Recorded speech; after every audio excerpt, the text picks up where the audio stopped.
Bonjour à tous et bienvenue sur Humano. Aujourd'hui, on va parler d'un sujet qui questionne le coaching des RH eux-mêmes. Parce que les RH, c'est souvent ceux qui accompagnent les autres, les managers, les équipes, les dirigeants. Mais qui s'occupent d'eux?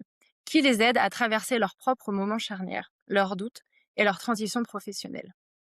Pour ce nouvel épisode, j'accueille Caroline. Elle a été RH pendant 11 ans dans des grands groupes et depuis 2012, elle a choisi un autre camp, celui des RH qu'elle accompagne et des managers. Coach certifiée, elle mêle conseils, formation et coaching pour aider les professionnels RH à gagner en posture et en impact avec franchise, profondeur et sans jugement. Bonjour Caroline, Bonjour, merci beaucoup d'avoir accepté mon invitation. merci de ton invitation et merci de cette présentation. Avec plaisir. Je suis vraiment contente de t'accueillir pour cet épisode, pour qu'on puisse parler des RH, mais aussi de comment on peut les accompagner au quotidien. Parce qu'en tant qu'RH, comme je l'ai dit dans mon intro, c'est nous généralement qui proposons les formations, les coachings. On a un œil assez avisé pour savoir un petit peu, qu'est-ce qui peut manquer à un manager ou un dirigeant. Mais c'est vrai que pour nous, voilà, je sais pas si c'est qu'on a un manque de recul sur nous ou que on pense d'abord aux autres avant de penser à nous. Ça, tu vas pouvoir nous le dire. Mais en tout cas, merci beaucoup pour qu'on puisse aborder ce Mmh. sujet. Avant ça, est-ce qu'on peut peut-être avoir une petite présentation de toi? OK. Alors juste pour revenir sur ce que tu disais, ouais, il Oui. y aurait beaucoup à dire pour définir pourquoi on ne se fait pas passer en premier ou au moins pourquoi on ne s'inclut pas dans le lot, mais je pense qu'on aura le temps de le développer. Je pense qu'on va pouvoir, oui. Alors en termes de présentation, donc tu l'as dit, moi j'ai d'abord été, RH en entreprise, j'ai été, responsable RH dans 3 postes, avec un parcours un peu, du poste très, très opérationnel, très, admin, très terrain, jusqu'au poste très, très expertise. C'est-à-dire à très peu réaliser moi-même, mais à beaucoup accompagner soit des assistantes RH d'agence, soit des responsables opérationnels, des directeurs d'agence et cetera. Donc j'ai fait tout ce chemin-là, ce parcours-là, dans des grands groupes effectivement, et puis arrivé à la fin, arrivé à ce troisième poste, j'avais déjà des envies d'indépendance depuis longtemps.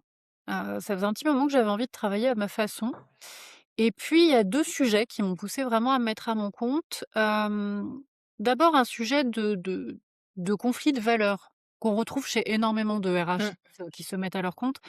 Hem, Pas de souci de légalité. Moi, j'ai eu la chance de travailler chez des employeurs qui étaient tout à fait, corrects, qui faisaient même des choses plutôt chouettes.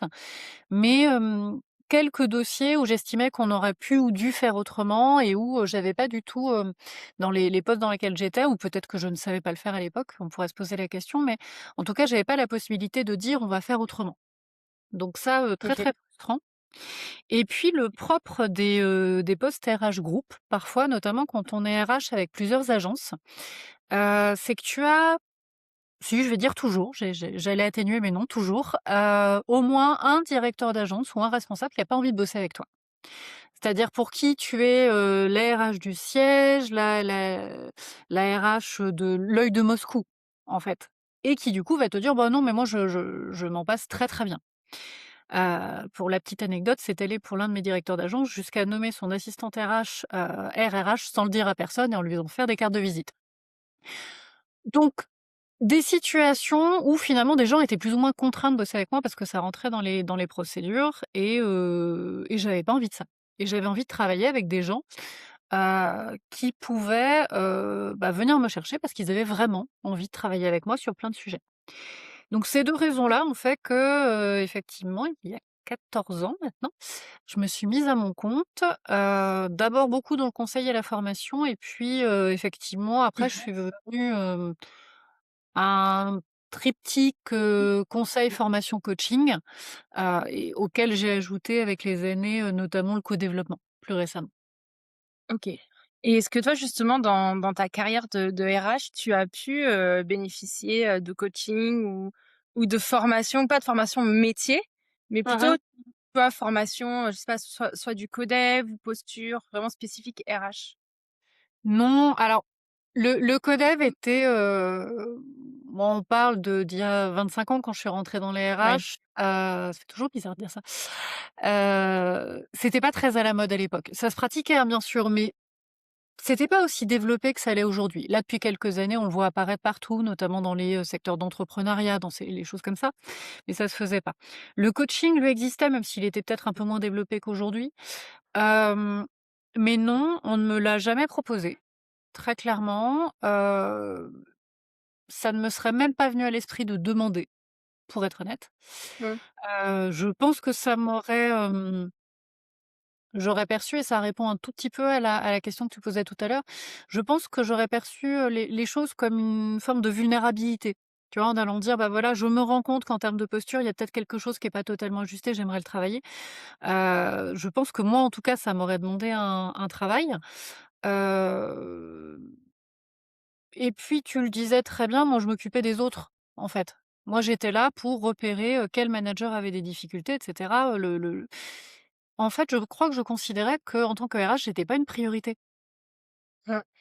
J'étais pas une priorité budgétaire, donc aller demander, un accompagnement quel qu'il soit, je l'aurais pas fait. J'ai eu des formations sur le recrutement. J'ai même eu des formations et ça, c'est pas tous les RH, sur la prise de parole.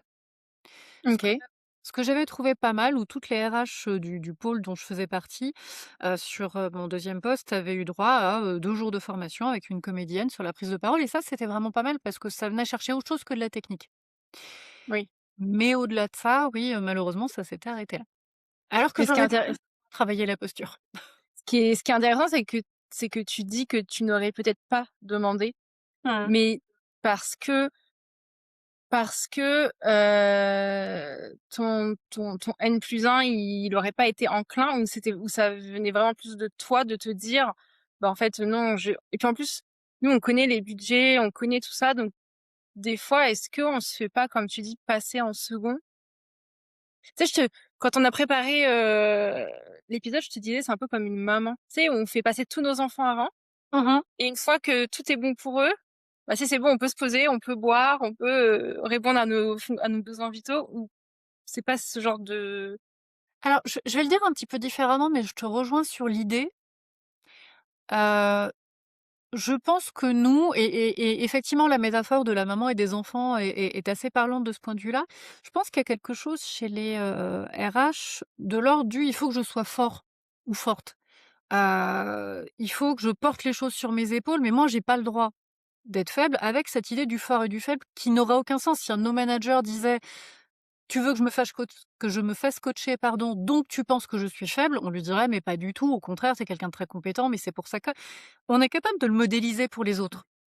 oui, Pour nous, c'est souvent beaucoup plus compliqué et effectivement, je vois beaucoup et tu vois, j'ai fait des conférences sur la santé mentale des RH, dans le cadre de la NDRH, de psy et cetera. C'était très intéressant, mais on voyait ouais, cette espèce d'armure qu'on met pour dire: «Non mais nous, pas besoin, tout va bien». Pour revenir quand même sur la oui, première chose que tu évoquais, selon mes N+1, effectivement, je pense que certains n'y auraient pas été du tout sensibles. D'autres, très honnêtement, alors je pense N+2 là OK. pour le coup, mais auraient pu entendre et auraient pu, mais tu vois, j'ai travaillé dans des entreprises où même le coaching managérial, on le pratiquait très peu. On faisait des formations, OK. mais on accompagnait à cette époque encore assez peu les Attends, managers là-dessus. ouais. Mais tu vois, tu l'as très bien dit quand tu as dit: «Oui, si on disait à nos managers que c'était pas une marque de faiblesse ou autre» et je pense qu'aussi on on voit d'une façon positive les managers qui ont ce recul sur eux. Tu vois? Qui viendraient te dire: «Bah, écoute, moi, je pense Mmh. que je manque de leadership ou il me manque un peu de d'être sur ma posture». On se dirait: «Ah, mais c'est génial qu'il puisse avoir ce point critique sur lui». Alors qu'en fait, nous, si on le faisait, ça serait pas moins dévalorisant. Mais oui, il y a ce petit truc chez les RH qui fait que peut-être que comme on nous demande à nous, bah, d'accompagner, c'est nous qui accompagnons, puis dans certaines entreprises, bah, c'est les RH aussi qui ont un peu ce côté, coach, formateur envers les managers. Mais Mmh. en même temps, je suppose que toi, en tant que coach, tu aussi, tu te formes aux nouvelles pratiques, tu te remets en question aussi. Donc du coup, c'est intéressant Ouais. de voir, bah, ce qui peut bloquer et je sais pas si tu as les réponses une fois que tu coaches un petit peu, les RH. Est-ce qu'ils arrivent un petit peu à se rendre compte de ce qui les bloque dans leurs demandes ou dans leur, Oui, autocritique? oui, oui, parce que ça affleure au bout d'un moment forcément. D'ailleurs, parfois, c'est une des premières choses sur lesquelles j'accompagne, c'est, quand un RH me dit, alors, je vais m'autoriser le féminin parce que l'immense majorité des RH que j'accompagne sont des femmes. Mais, quand une RH vient me voir et me dit, voilà: «J'ai envie de me faire accompagner, mais je pense que je vais le faire sur fond Mmh, personnel parce que, ça me semble pas possible d'en parler à mon employeur». Parfois dans l'échange, c'est la première étape et c'est le début du coaching de, OK. Moi, ce que je te suggère quand même, c'est de tendre la perche et puis de voir ce qui va se passer et premier travail de posture, qu'est-ce qui se passe si, en tant que professionnel, je viens dire: «Bah, voilà, j'ai envie de travailler certaines choses» et là où ça se fait effectivement, très naturellement chez d'autres managers, sans que ça les dévalorise. Hem, il y a plein, plein de choses, hein, je pense que le métier de RH a tendance à attirer, comme tu le disais, des personnes qui font passer les autres, avant elles-mêmes. Ça, première chose, c'est une évidence. Moi, dans les personnes mmh, que je vois, les personnes qui ont tendance à s'oublier, ça n'est pas propre qu'à la fonction RH, mais ça en fait partie. Après, il y a aussi alors on parle beaucoup de syndrome de l'imposteur. Moi, je suis pas forcément fan du concept parce que je le trouve très enfermant, OK, mais personnes qui doutent un peu et oui, en général, ces personnes-là sont déjà en train de se dire: «Il faut surtout pas que ça se voit. Il faut surtout pas que mon employeur se rende compte que je doute de moi» et donc aller lui demander de financer un coaching, une formation, peu importe, c'est potentiellement pour ces personnes-là venir appuyer là où ça fait mal et venir dire: «Ah ouais, alors attends, pour l'instant, il s'en est pas encore rendu compte. En fait, si je caricature, bon, je suis nulle, mais pour l'instant, personne s'en est rendu compte. Jusqu'ici, tout va bien, ça passe». ouais, Mais je vais demander, les gens vont s'en rendre mmh, compte et pour avoir beaucoup travaillé avec des personnes qui ressentent un peu ça en fond, bien évidemment qu'elles sont pas nulles, bien évidemment que la plupart du temps, c'est des personnes extrêmement compétentes. Juste ça vient gratter sur quelque chose d'assez ancien en général en termes de confiance en soi, voire d'estime de soi et c'est pas toujours très agréable. mmh, oui. Oui, en fait, ça vient appuyer, notre inconfort et là où on se sent le moins, légitime. Comme tu dis, en fait, de douter de soi et d'en plus de demander de l'aide, ça fait un peu oui, en fait, tu vois? Ça vient appuyer là où ce qu'on veut pas voir, tu vois? Ce Mmh, qu'on veut cacher et ce qu'on essaye de pas montrer. C'est ça. totalement, mais d'ailleurs, je me souviens d'une DRH qui m'avait dit: «Mais, ça doit être super de se faire coacher, mais, moi tout va bien en fait». Et il y avait vraiment cette idée aussi, je pense, le coaching, c'est pour résoudre un problème. Tu vois? On appelle le coach quand on a un manager vraiment problématique, on sait pas quoi en faire, on refile le bébé au coach, il va se débrouiller avec. Ça va très bien se passer et alors que le coaching, c'est tellement loin de ça.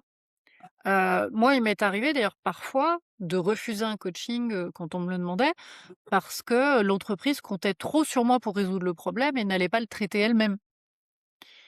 Le coaching, parfois, Oui, ça peut être c'est aider quel c'est c'est une, en fait, c'est un ouais, je t'en engagement tripartite quand même le coaching. Quand c'est pris en charge par l'entreprise. Il faut que mmh, l'entreprise, elle s'engage aussi, enfin, ou du moins, le manager, le DRH ou autre, à mmh. accompagner aussi, la personne coachée, c'est ça? Ah mais totalement. Typiquement, quand j'ai, des sujets de coaching du type affirmation de soi, tu vois? Il faut que, la personne s'ancre, s'affirme un peu plus en tant que manager.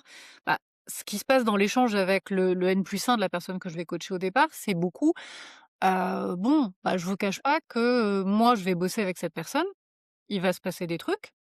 Il va falloir aussi que quand cette personne viendra peut-être vous voir derrière et vous dire, «Bah, là, tu vois, je me suis rendu compte qu'il y avait un truc qui fonctionnait pas dans la façon dont on fait les choses», vous puissiez l'entendre.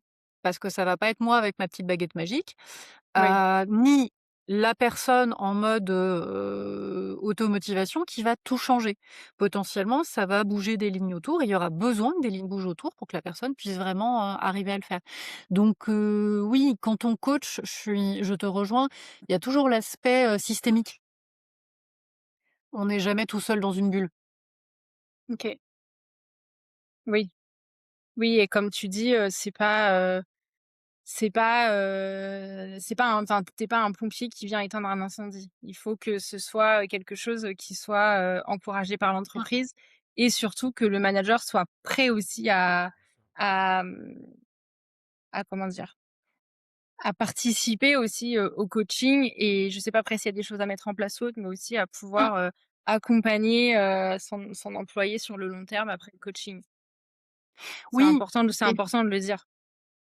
et puis un manager ne peut pas, demander à ce que, son N-1, l'un de ses N-1 soit coaché et se dire: «Moi de ce coaching, je n'attends que les trucs qui vont me faire plaisir». Si quelqu'un a Ouais, travaillé sur lui, sur sa façon de faire, sur sa posture, il y a plein de choses qui vont s'améliorer, on va viser un objectif, mais bah, forcément ça va venir gratter peut-être des fois sur certaines choses. Peut-être que la personne qui va s'affirmer, va le faire aussi de façon pleine et entière. Je te donne un exemple, alors qui n'est pas un exemple de coaching, mais c'est un exemple de formation. Là récemment, je faisais une formation OK. managériale et dans mes formations, je j'inclus aussi beaucoup de notions de coaching, hein. Mes formations sont à moitié des coachings, à moitié des formations. Et c'était une formation dans laquelle la DRH m'avait dit: «Voilà, moi je voudrais que les personnes travaillent l'équilibre vie pro, vie perso, je voudrais qu'elles travaillent le fait d'apprendre à dire non». Bon, bah, ça je suis en général très douée, hein, pour aider les gens à apprendre à dire non, mais quand je reçois, 1 semaine après un message, mais avec un énorme smiley de la DRH qui me dit, «Ah bah, je vous confirme qu'elle a appris à dire non maintenant, elle me dit non à moi aussi». Et bah, ouais, super, objectif atteint, on est bon. Et c'est normal, mais après, c'est aussi mon rôle, tu vois? Quand quelqu'un me commande un Bah, coaching, oui. de faire toucher tout ça du doigt. On n'est pas dans la petite maison dans la prairie, ça va venir, gratter des trucs, ça va venir bouger les lignes d'un peu tout le monde, mais c'est pour Mmh. ça aussi que le coaching avance, en fait. Bah, oui, c'est ça et et est-ce que tu vois des redondances dans les coachings, DRH? Est-ce qu'il y a des choses que tu te rends compte, qui reviennent souvent? Dans ce qui revient souvent, je vais avoir, souvent la place par rapport à la direction, la place dans le codir. Quelle est Mmh. ma place? Est-ce que je suis la personne à qui, qu'on met pas au courant, par exemple des axes stratégiques ou est-ce qu'au contraire je prends toute ma place et quand il y a un gros projet, on va m'en parler? Est-ce que je prends la parole en réunion de codir même si, parfois c'est un peu impressionnant, même si on me la donne pas? Est-ce que je suis la personne vers qui tout le monde se tourne en codir en disant: «Bon bah ça on sait pas à qui le refiler, oups, la RH est là, ça tombe bien, on va lui donner le bébé». C'est tout ce positionnement ou tout simplement le fait d'arriver à bâtir un vrai binôme avec, le dirigeant de l'entreprise. Le Mmh. fait d'arriver à construire un binôme de confiance, de réaliser déjà souvent que les dirigeants, souffrent parfois autant de solitude que les RH et ont besoin de ouais, d'avoir un allié de confiance, qui les complète. Donc ça, c'est un premier sujet que je retrouve assez souvent. Un deuxième sujet, ça rejoint un peu ce qu'on disait avant, le pourquoi j'en fais trop?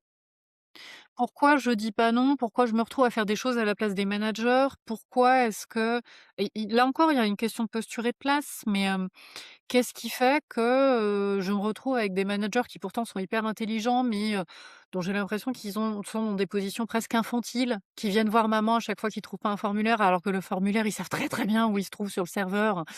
Hem, qu'est-ce qui fait qu'à un moment donné, je vais faire des choses que j'ai pas à faire alors que c'est à eux de les faire et cetera et sans blâmer les managers parce que c'est un système, hein, qui se met en place et il y a toujours des raisons. Donc ça, c'est un autre vrai sujet.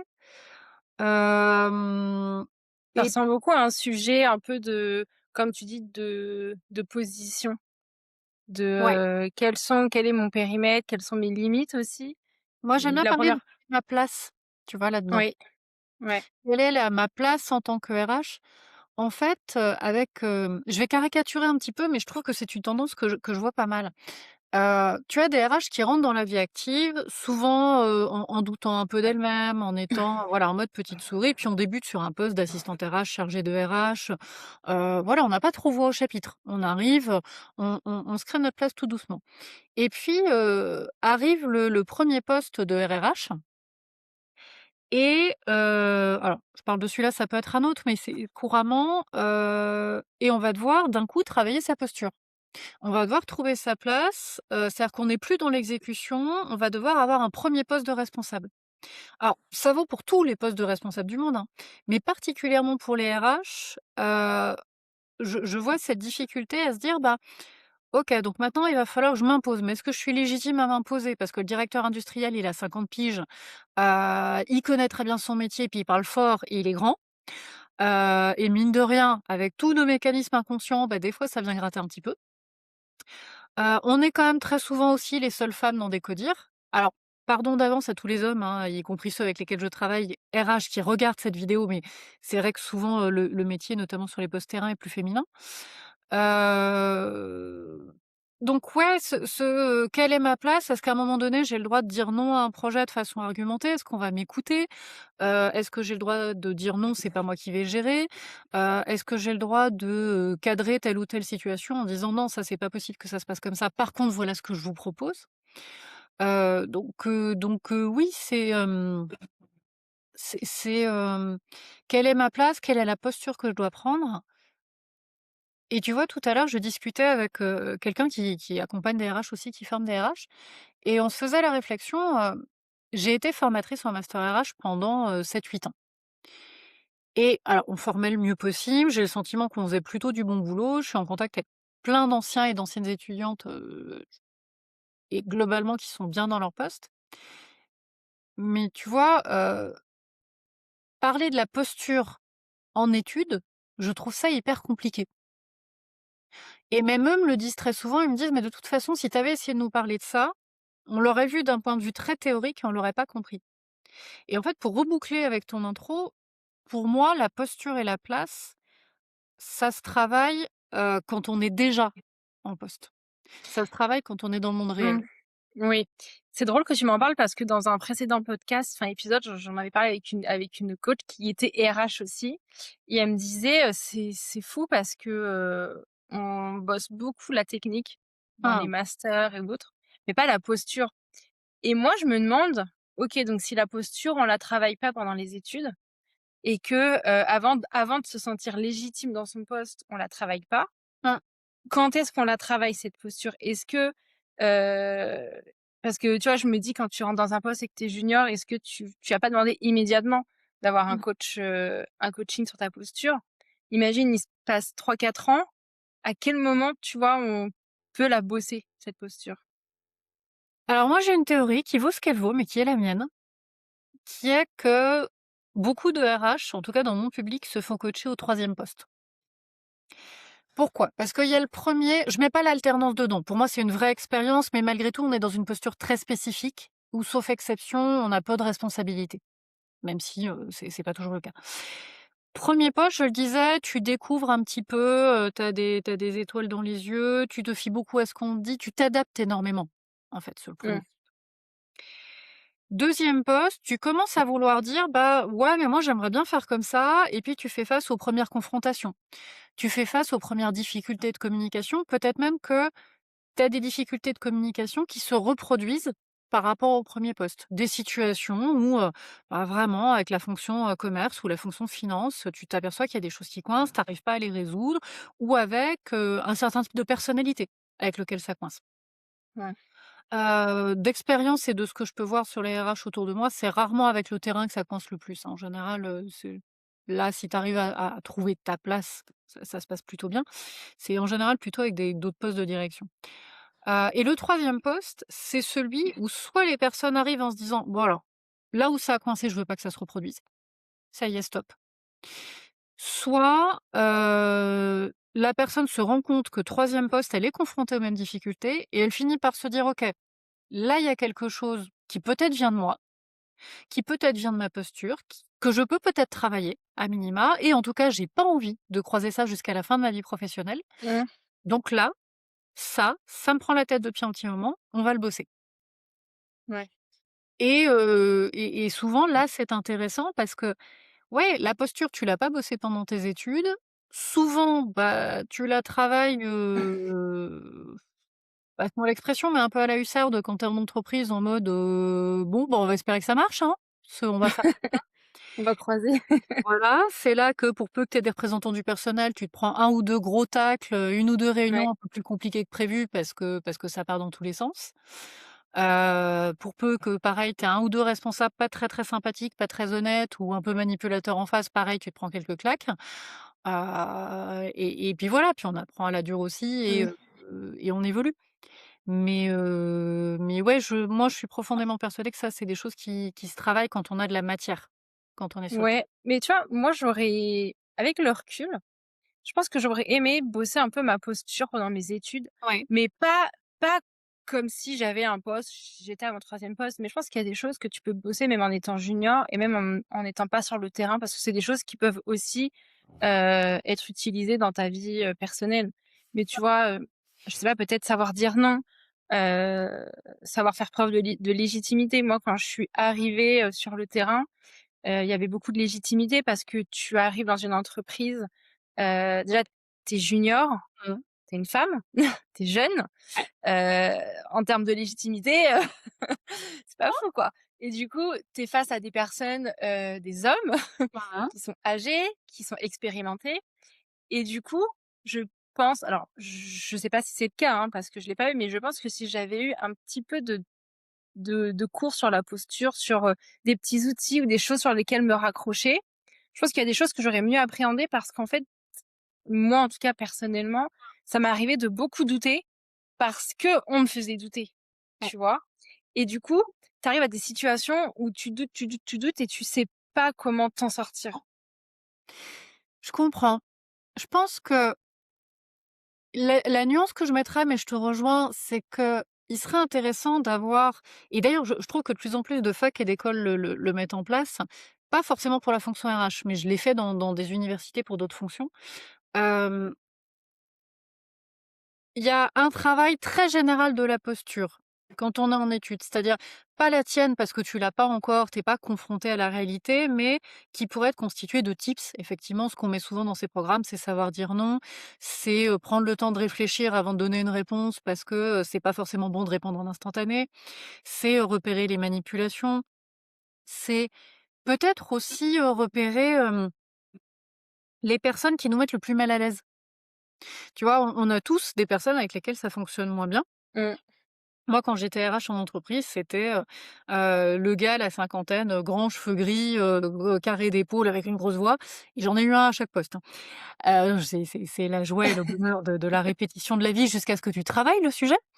Mais en tout cas, ça pourrait être hyper intéressant d'identifier des personnes, y compris en alternance, par exemple, avec lesquelles ça a pu être compliqué par le passé. Ouais, Et le travail de ta posture pourrait se faire une fois que tu es vraiment en poste, en, oui. en filigrane, en rebondissant, mais il pourrait y avoir des tips.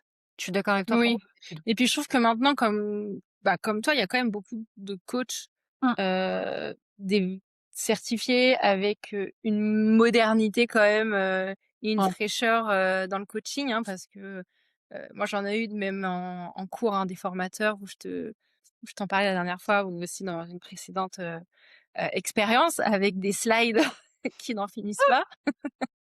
Mais oui, je trouve qu'en plus maintenant, comme on l'a dit au début, ça s'est quand même beaucoup modernisé Mmh, ce côté coach. Je trouve que ça pourrait être intéressant pour les écoles de mmh, mettre ça en place. Tu vois? Pour donner un petit peu d'outils ou ou aussi peut-être, montrer une autre vision des RH parce que souvent quand on est jeune RH et qu'on arrive, on a plein d'idéaux, on a envie de faire plein de choses. J'en parlais aussi avec Chloé dans un précédent poste où on se dit: «On va changer les choses», plein de belles intentions qui au final, ouais. tu te prends la réalité aussi, en face, quoi.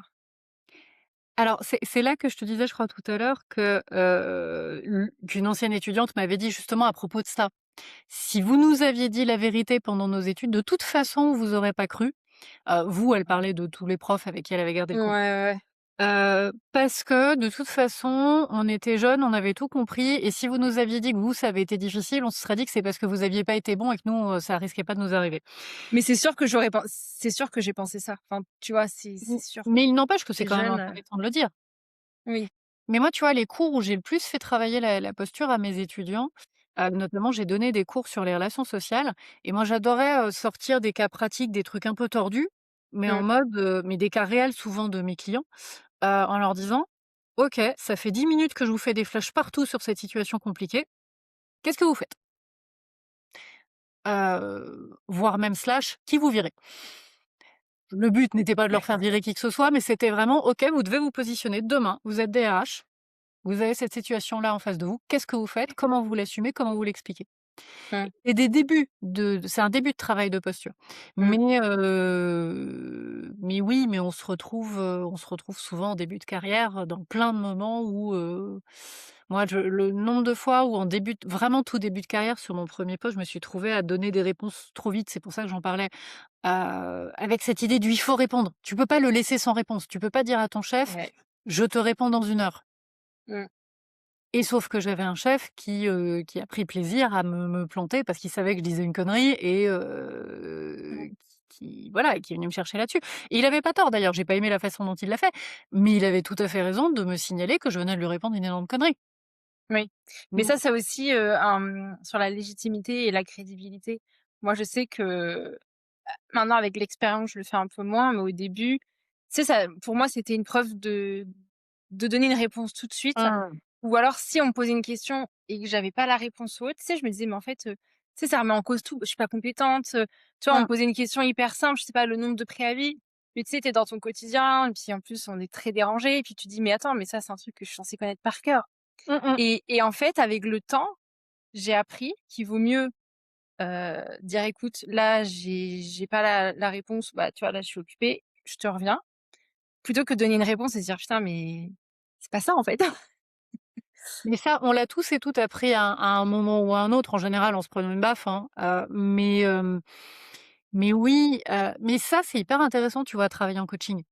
Qu'est-ce qui fait une fois que tu as passé les premiers mois de début de carrière où tu as cette impatience-là, cet enjeu-là, qu'est-ce qui fait qu'une fois que tu es, une professionnelle expérimentée, tu gardes cette idée «Non, je dois être celle vers laquelle on peut se tourner, avoir une réponse. Je dois être celle qui, donne une réponse sûre, quoi qu'il arrive». Mmh. Et ça, c'est hyper important. Et ça, c'est intéressant, aller travailler en coaching. Qu'est-ce qui se passe? C'est quoi le personnage que tu t'es construit qui fait que tu dois être absolument cette personne ressource, référence? Et qu'est-ce qui se passe si tu l'es moins demain? Mmh. Qu'est-ce qui se passe aussi si tu responsabilises les autres et que tu leur dis: «Mais la réponse, tu l'as en fait, donc je vais te laisser la reprendre et je vais pas perdre 10 minutes à te réexpliquer ce que je t'ai déjà expliqué 14 fois». Tout en souriant?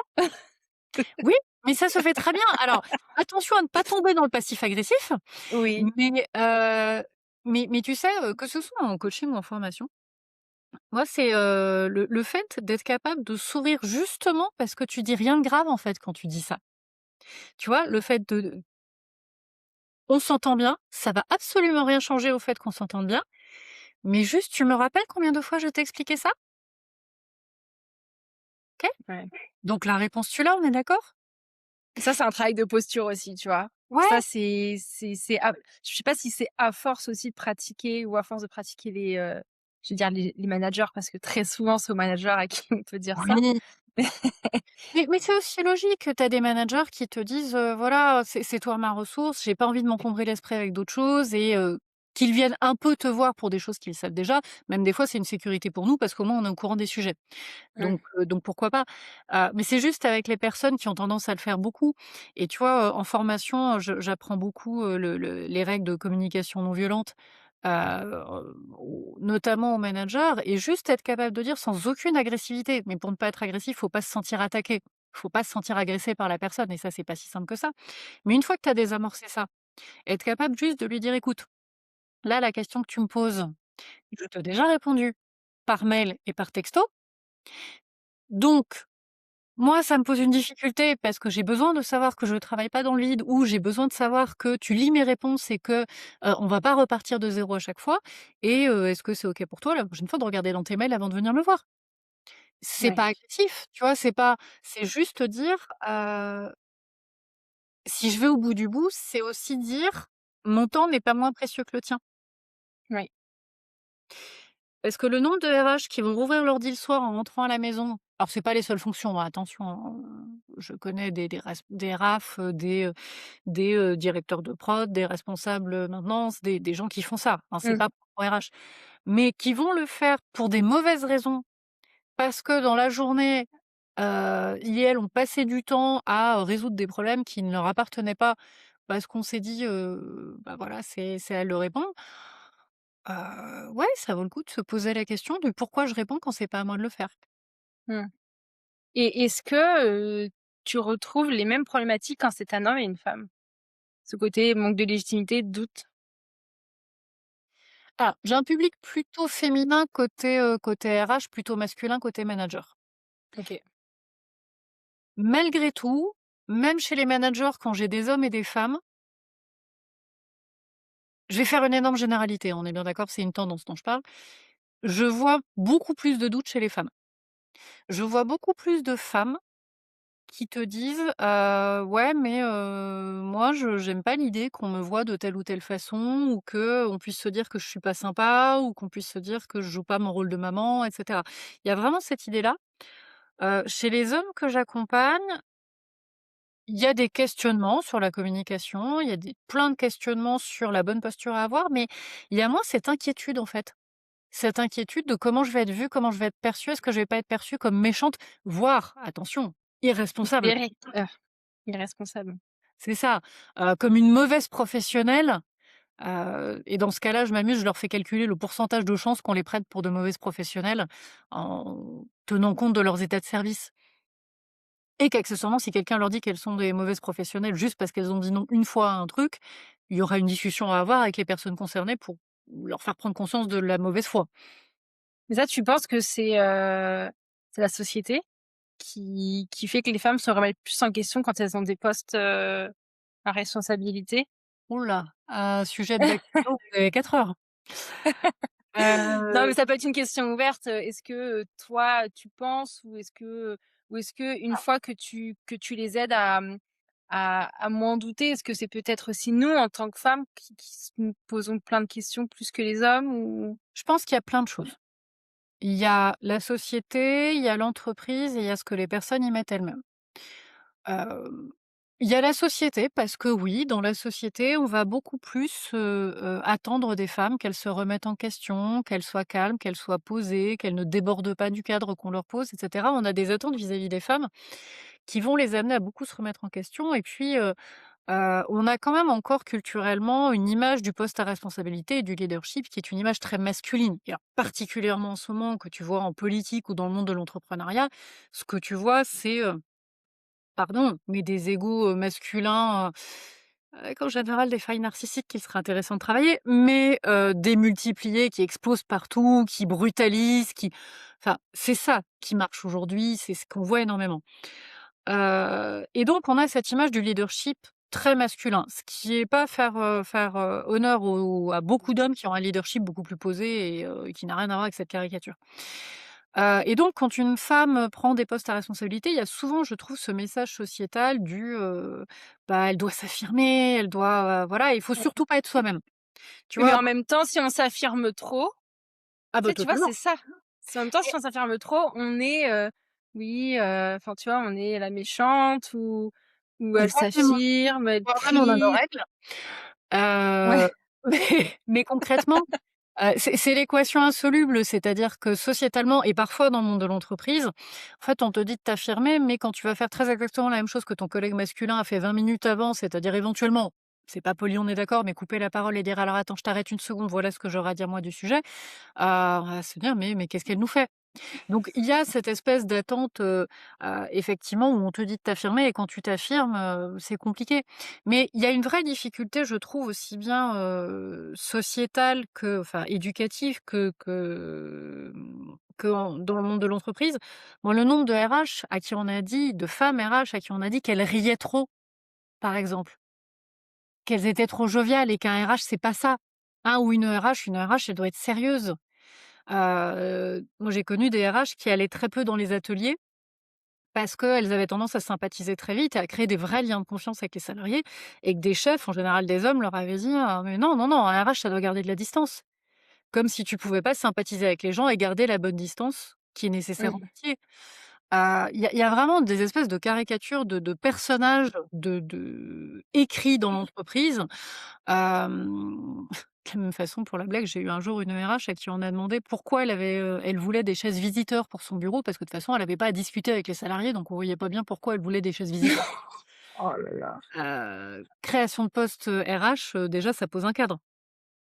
Donc il y a vraiment cette idée-là, et puis il y a le je te rejoins, il y a aussi ce qui vient de nous, mais il y a des gens qui en parlent bien mieux que moi, mais l'imbrication entre le côté culturel, les messages qu'on te passe et peut-être des manques de confiance un peu plus présents chez les femmes. Je sais pas, de la poule et de l'œuf qu'est-ce qui est à l'origine en premier, mais oui, on le voit beaucoup et moi j'ai vu des RH évoluer, c'est la chance de former des RH en master et puis de les voir évoluer sur leurs différents postes et prendre de l'assurance et être des RH notamment qui, à certains postes, dans les premiers, se noyaient dans le travail, disaient jamais non, manquaient de confiance. Et alors, certaines personnes que j'ai coachées et d'autres pas du tout, mais de les voir évoluer chacune à leur façon et de les voir dans leur deuxième, troisième, quatrième poste avec de l'assurance et qui te disent, qui te parlent du lien de confiance qu'elles ont construit avec le DG de la boîte et qu'elles mettent en place des choses géniales et ça, c'est top. Ouais. Et justement, comment toi tu pourrais là, si tu avais, 2-3 conseils à donner, à un ou une RH qui aimerait bien se faire coacher, Ouais. comment on fait pour pour demander à se faire coacher? Est-ce que tu as pas un ou 2 tips, pour qu'on puisse, auxquels se raccrocher? Alors, déjà et on l'a dit tout à l'heure, mais je trouve que c'est important de le rappeler, c'est important de se dire: «Comment je me convainc moi-même que ça serait peut-être important que je me fasse coacher?» OK, donc se convaincre soi-même en premier, Ouais. être convaincu, En être OK. profondément convaincu. Alors, que ce soit du coaching ou que ce soit du codev, hein, d'ailleurs, quelle que soit la solution vers laquelle tu vas, mais qui te permet de te développer. Mais en tout cas, tout ce qui représente un investissement sur toi. Donc déjà, première étape, effectivement, sans convaincre soi-même, c'est important. Et après, en fait, en termes de tips, déjà, je dirais ne pas préjuger de la réponse d'en face. Parce que souvent, on se fait un film. Et on s'imagine la scène avec, le DG qui est toujours en train de regarder, les budgets en disant: «Est-ce qu'on peut pas économiser, 10 sous par là par-ci ou par-là?» Se dire: «Oh, je vais aller lui dire, voilà, un coaching, c'est peut-être, alors ça dépend des cas, mais 1 500-2 000 €, quelque chose comme ça. Oh, comment est-ce que je vais aller lui demander?» Il va forcément dire non. C'est arrêter d'anticiper la réponse, en fait. Au pire, il dira non. Mais, ça va pas enfin, c'est pas, on lui demande pas de nous payer un voyage aux Bermudes, en fait. Alors, la situation est différente si on sait qu'on a un chef ou un N+2 qui est, vraiment, opposé à tout ce qui est coaching ou autre. Là, on prend Mmh. plus de risques parce qu'en plus, on va devoir le convaincre de l'intérêt de la méthode. Mais si on est dans une entreprise où on pratique, il y a du codev, il y a du coaching, on a fait des différents accompagnements suivant les besoins, heu, ne pas présumer de la réponse et puis, y aller. Et ça, c'est souvent le plus dur parce que c'est presque le début, la démarche, en y allant d'égal à égal.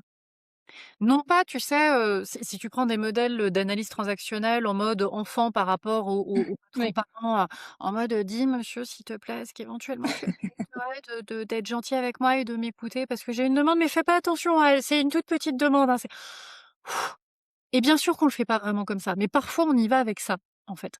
Parfois on a ça et ça se sent dans la façon de faire et ça aide pas à être pris au sérieux. Alors si on a un patron qui se sent un peu paternaliste avec nous, ça peut très bien passer parce qu'il se dit: «Oui, je vais lui payer un coaching à la petite, comme ça la fera gagner en maturité». C'est pas forcément l'image qu'on veut renvoyer, mais ça peut marcher.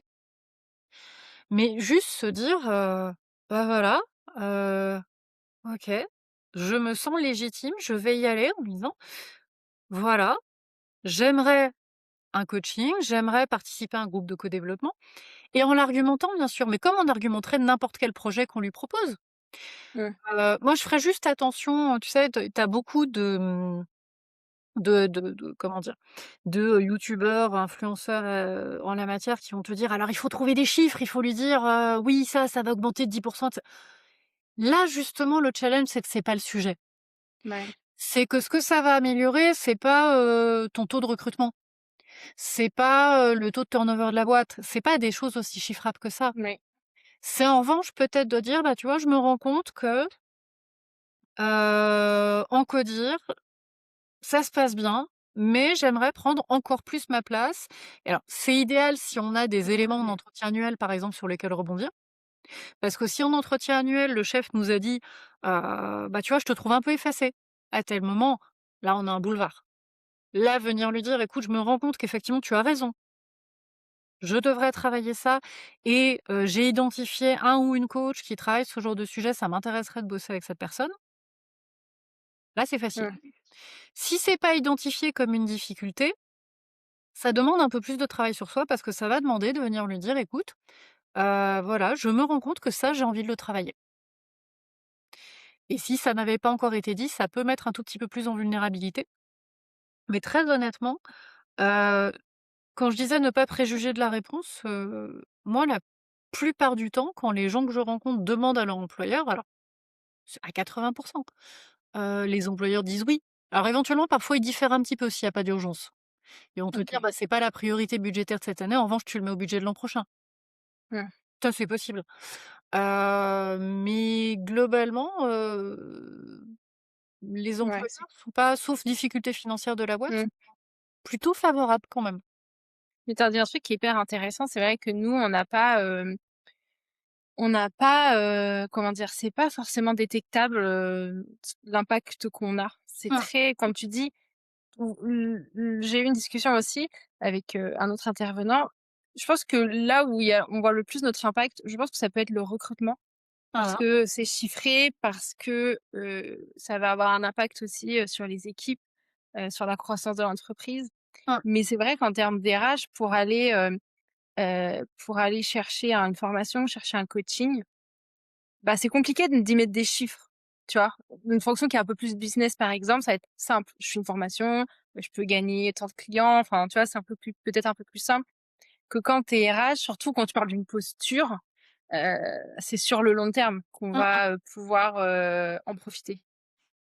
Mais totalement. Et tu vois, sur un coaching, ça peut être aussi de dire: «Bah, tu vois, j'anime le CSE et je me rends compte qu'il y a des moments où sur la posture, j'ai pas encore trouvé totalement la bonne». Et c'est là que je te disais, ça ouvre une vulnérabilité, donc suivant le chef que tu as et suivant ta position à toi, c'est pas toujours évident. Heu, c'est là que pour le coup, le co-développement, je trouve, est plus facile à vendre. Le co-développement est plus facile à vendre à une direction. Encore une fois, le coaching, ça marche souvent, mais le coaching, c'est venir dire: «J'ai quelque chose à travailler».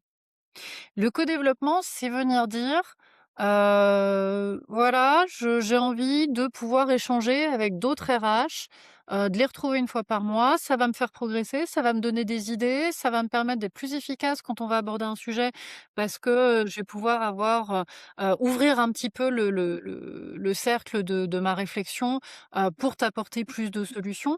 Et ça, je trouve que en plus, le co-développement, c'est très à la mode chez les entrepreneurs, donc c'est souvent quelque chose de déjà un peu connu et ça peut être quelque chose où on se dit: «OK, ouais, mon RH va aller benchmarker, va aller rencontrer d'autres RH, de temps en Mmh. temps, va pouvoir, soumettre une solution.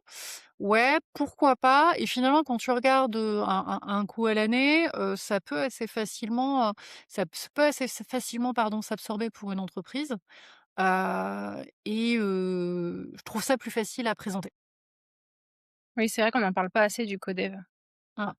C'est vrai que souvent, c'est plus proposé, dans l'entreprise elle-même avec les managers eux-mêmes, mais c'est vrai qu'il y a peu de possibilités en tant surtout qu'en Ouais. tant qu'RH, tu pas non plus des équipes, énormes. Enfin, tu vois, tu peux très souvent être, 2-3 Mmh. et c'est vrai que t'as pas forcément la possibilité de faire du codev dans ton entreprise. Mmh. Du coup, c'est vrai que c'est intéressant de pouvoir Ouais. avoir, bah, comme toi qui proposent, Mmh. du codev, enfin, externalisé avec Mmh. d'autres entreprises. Pour Et pouvoir, comme tu dis, bah, rencontrer d'autres personnes, ouais. pouvoir partager un peu des fois cette charge émotionnelle, que seuls les RH peuvent avoir. Bah, c'est vrai que inclure le RH dans un groupe interne de codev, c'est compliqué parce qu'il y a plein de sujets qu'il se sentira pas libre d'aborder. Alors si tu as un Mmh, service RH, si tu as ou alors si tu as un groupe avec plusieurs RH par exemple, c'est un truc qui peut tout à mmh, fait se faire et tu mêles ça. Mais la plupart du temps, les RH ont quand même un sujet solitude du poste, hein, oui. à part dans des grands groupes et encore c'est très discutable. Hem on est souvent seul face à ces décisions, face à ces réflexions, face à ces difficultés. Ouais. Et pour le coup, se dire: «Ben, une fois par mois, je vais retrouver», alors c'est pas forcément mon sujet qu'on va aborder le mois prochain, mais on va prendre un sujet qui est un sujet de RH, entre RH, on va le décortiquer, on va poser plein de questions. Ça va forcément faire écho à plein de choses chez moi. On va se donner des idées les uns aux autres et donc je vais rentrer en ayant probablement plein d'idées sur des sujets qui me concernent.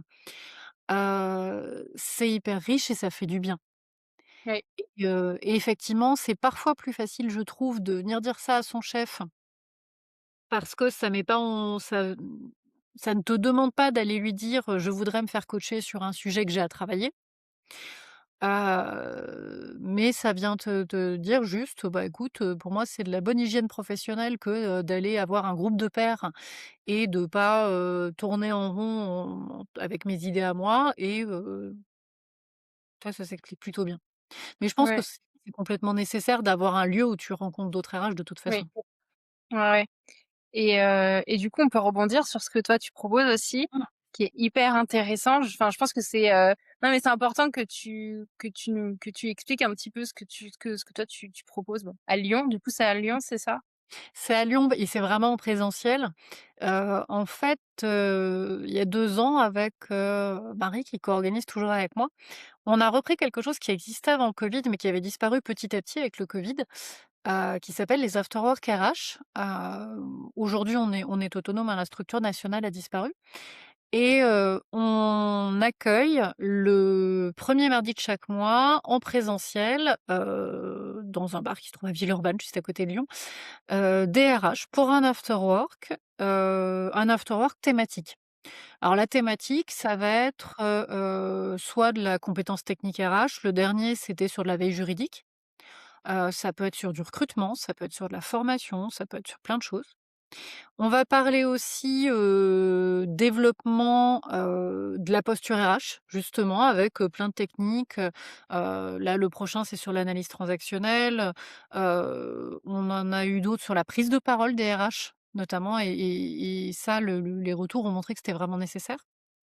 On en fera probablement un aussi sur la recherche d'emploi des RH, en tout cas la carrière des RH parce qu'il y a un vrai sujet, que ce Mmh. soit sur des envies de changement de poste ou des personnes qui cherchent. Et puis on a quelques thématiques un peu plus décalées, qui vont tourner, autour de choses un peu plus ludiques, que ce soit une bourse aux livres ou l'analyse des rêves. Là, la fin d'année va être un peu plus ludique de ce point de vue-là. Hem, mais l'idée, c'est vraiment, tu vois, je vais pas dire que le sujet est un prétexte. Les gens apprécient les sujets qu'on leur présente. Nos intervenants sont assez top en général. Enfin, c'est pas en général d'ailleurs, on a la chance d'avoir des intervenants qui sont top. Hem, mais c'est aussi le fait de se retrouver. Oui. On a vraiment des habitués qui sont là quasiment tous les mois ou au moins 1 mois sur 2, et qui se disent, tu vois, c'est à 25 personnes à chaque fois max, de se dire: «On va se retrouver avec les copains, on est tous RH». C'est un principe de base, c'est-à-dire qu'on ne participe pas aux after work RH si on n'est pas RH et on regarde les profils et il y a des questions avant. Alors quand je dis RH, hein, c'est, étudiant RH, comme RH en recherche d'emploi, Trop comme bien. RH poste, OK. comme RH freelance d'ailleurs. On a pas mal OK. d'indépendants. Trop bien. Que tu inclues Heu, aussi les étudiants. C'est génial. ouais, ah bah, très clairement, si tu es alternant RH, tu es le bienvenu et alternant d'ailleurs ou étudiant RH, peu importe, parce que ça permet aussi, de côtoyer, et tu vois, par rapport à ce qu'on se disait sur le travail de la posture, moi je trouve ça hyper intéressant, que les étudiants RH côtoient des DRH ou Oui. des, directeurs développement RH ou des chargés de RH en poste. Et bon, c'est un 19-21 heures et après on boit toujours un petit quelque chose pour ceux qui peuvent rester, on grignote. Ça permet de papoter, ça permet de s'interroger, ça permet de dire: «Bah, ouais, moi je suis face à telle difficulté, je sais pas quoi en faire». Je sais que les gens se voient en dehors, il y a des cafés qui se prennent, des déjeuners et cetera et donc c'est hyper intéressant et ouais, c'était une envie, mais c'est un peu comme le Codef si tu veux, c'est une envie, que j'avais depuis très longtemps de proposer des solutions différentes, mais au RH pour se retrouver. C'est-à-dire j'aime bien faire de l'individuel, hein, coacher des Mmh. c'est passionnant, mais proposer aussi des collectifs que j'aurais aimé trouver quand j'étais RH et que j'ai pas trouvé du tout. Mais oui. Mais c'est génial de pouvoir mettre ça à disposition des RH. Mmh. Dommage que je sois de l'autre côté de l'Atlantique. Mais non, je trouve ça génial, Si d'avoir un ces jour ressources-là. Alors Ouais, je précise pour tous les RH et toutes les RH qui ne seraient pas de Lyon et bien sûr ça vaut aussi pour toi si tu, reviens de notre côté de l'Atlantique, qui passeraient un premier mardi du mois, vers Lyon et même si, il y a pas d'abonnement, il y a pas d'adhésion à l'Afterwork RH Lyon, mmh, donc s'il y a un événement qui tente quelqu'un, que la personne n'est pas de Lyon, moi je suis en contact très régulièrement avec des RH, d'Auvergne ou de Bourgogne. Ouais, bah, le jour où vous passez sur Lyon et si ça coïncide, surtout vous me passez un coup de fil et puis vous venez, enfin très clairement. avec plaisir. Bon, toi, ça va Avec demander un peu plus de trajet. plus de logistique, c'est ça. On n'a pas encore inventé, tu sais, le claquement de doigts, C'est ça. qui fait qu'on peut se rendre n'importe où. Mais non, je trouve ça génial d'avoir ces ressources, pour les RH. Moi, c'est ce que j'essaie de faire aussi à mon niveau, de mettre des ressources, avec des Mmh, coachs le plus possible, tu vois? Pour aussi, que chacun avec ses moyens puisse avoir, des ressources ou des petites aides, des petites clés dans leur quotidien donc trop bien. mmh. De toute façon, je mettrai, le lien vers ton LinkedIn ou vers ton site si tu as envie, comme ça les gens pourront te retrouver, très facilement. En tout cas, merci beaucoup. Je pense qu'on a bien papoté. Moi, j'ai pas du tout vu le temps passer. En plus, ça C'était passe vite. hyper intéressant, d'avoir ta vision. Toi, en plus, qui a connu aussi le métier, de RH avec, toutes ces, je vais dire problématiques, mais pas vraiment, mais tout ce qu'on peut traverser en tant qu'RH et toute cette posture qu'on peut manquer. Donc Mmh. merci beaucoup, Ouais. Caroline et puis, bah, je te souhaite une bonne, soirée? Soirée? Soirée, ouais, il est pas loin de 18 heures ici. OK, super, bah, bonne soirée alors et puis, bah, merci encore pour ta présence. Merci.